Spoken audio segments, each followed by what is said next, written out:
Hi, it's David Wildstein at the New Jersey Globe. I am joined by Congresswoman Bonnie Watson Coleman, who's on the ballot today, seeking to return to the House as the representative of New Jersey's 12th District. Congresswoman, welcome. Hi, thank you. Thanks for having me. So I feel, first of all, I should start. I think I had this same conversation with you when we did this 2 years ago on Election Day. So this now marks the 52nd anniversary of your dad's election to the Mercer County Board of Freeholders. I had the opportunity to know him when I was a young staffer in the legislature, and I think you may have been bring your daughter to work day in those days when he was there. But what would your dad think of the way? And he was a man, and I remember this. He worked with both sides. Yeah. And he was well respected by both sides. What would your dad think of the polarization of the two political parties in America today? My father had a reputation for, being very principled and a statesman. And you're right, he did work with both sides and he had friends on both sides. And I grew up going out with him because my mother used to make me his date. And we'd have lunch and dinner with members of the Republican Party in both the state assembly, and they would be friends. They could disagree on issues, but they still shared certain values and friendships. And so, knowing my dad and how he believed in the goodness of people, he'd be just very disappointed in the polarization that we're experiencing now, because he would try to remind us how unhealthy that is for our country and for our generations to come. So let me ask you about your own race. You're on the ballot today.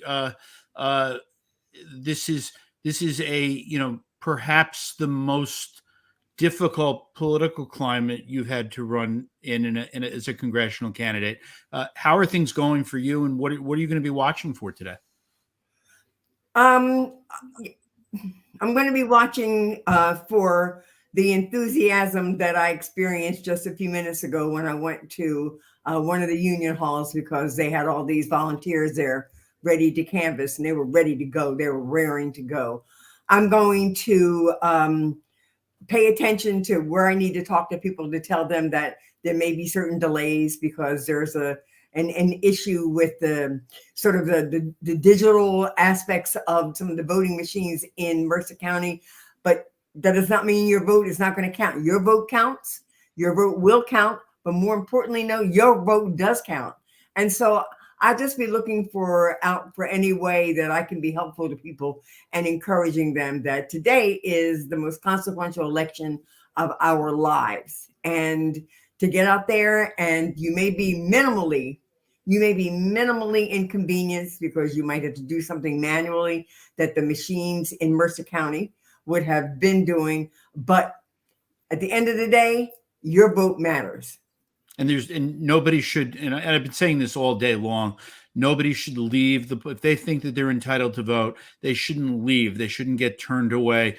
At the very least, every voter has the right to cast a provisional ballot just in case they could go before a judge. But nobody should, if they're in the polling place, they should not walk out.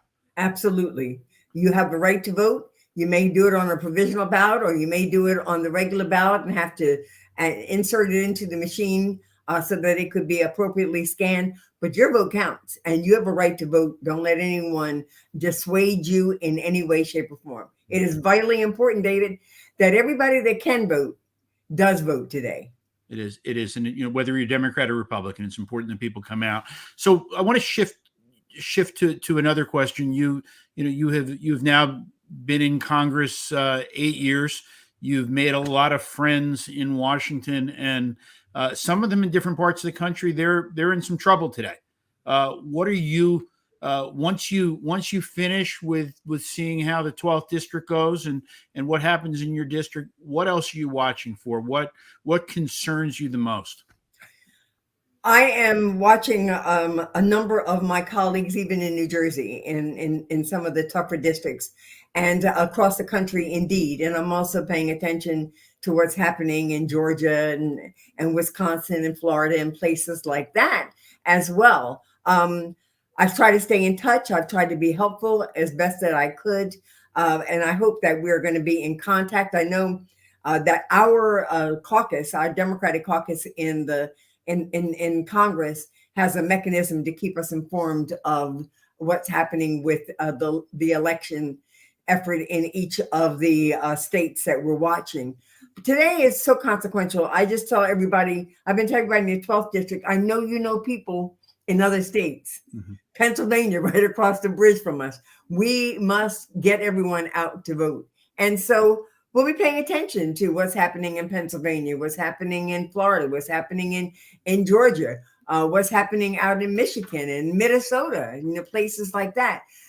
There's, I think that there's a great unknown, because I think that there's been some manipulation of the narrative on the part of Republicans, because they didn't really have anything else to talk about.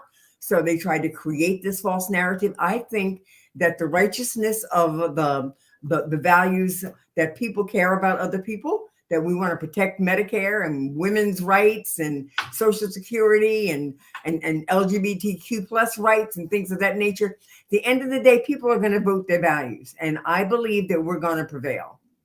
Well, Congresswoman Watson Coleman, thank you.